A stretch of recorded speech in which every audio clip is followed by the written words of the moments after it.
Di ujung barat Nusantara, terdapat sebuah negeri yang sejak berabad-abad silam menjadi pelita ilmu dan peradaban Islam, Aceh Darussalam. Bukan hanya wilayah yang strategis dalam perdagangan global, tapi juga pusat pembelajaran Islam yang melahirkan ulama-ulama besar, yang pengaruhnya terasa jauh melintasi benua.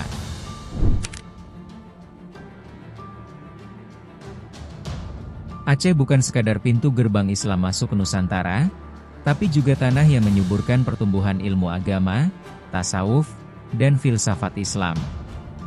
Sejak abad ke-16, kerajaan-kerajaan Islam di Aceh, seperti Samudra Pasai dan Kesultanan Aceh Darussalam, menjadi mercusuar keilmuan dunia Melayu.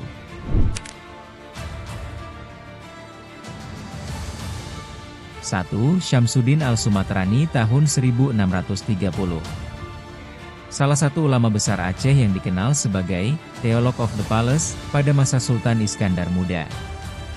Ia dikenal luas karena pemikiran tasawufnya yang dalam, terutama dalam mendalami wahdatul wujud. Karya-karyanya bahkan dikaji di berbagai pusat keilmuan Islam, dari Mekah hingga Istanbul. Nuruddin Ar-Raniri tahun 1658. Ulama kelahiran Gujarat yang menetap di Aceh. Ia menulis ensiklopedia Islam pertama di kawasan Melayu, Bustanus Salatin, Taman Para Raja. Pemikirannya mempertemukan antara hukum, sejarah, dan filsafat, yang hingga kini masih menjadi rujukan para sarjana Islam. Abd Al-Rauf As-Singkili tahun 1693.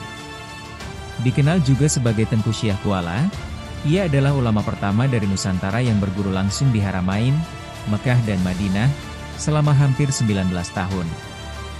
Sekembalinya ke Aceh, ia membawa pulang metode pendidikan dan tarekat yang kemudian menyebar ke seluruh Nusantara. Karyanya Tarjuman Al-Mustafid adalah tafsir Al-Quran pertama dalam bahasa Melayu.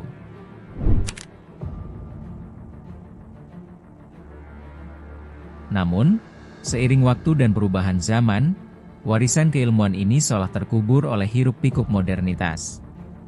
Manuskrip-manuskrip yang dulu jadi panduan hidup umat, kini hanya tersimpan di rak museum atau perpustakaan luar negeri, dari Leiden hingga London.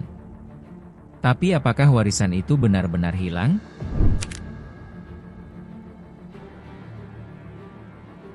Kini, generasi muda mulai menengok kembali akar-akar intelektualnya. Di pesantren-pesantren, universitas, hingga komunitas kajian Islam, nama-nama seperti As-Singkili dan Al-Sumatrani mulai kembali disebut. Sebab dari tanah ini, dunia Islam pernah menoleh dan berkata, di sana, cahaya ilmu pernah bersinar begitu terang.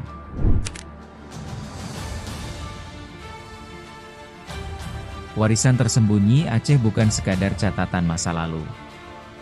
Ia adalah cermin jati diri, pengingat bahwa di ujung barat negeri ini, para ulama pernah berdiri, menulis, berpikir, dan membentuk dunia.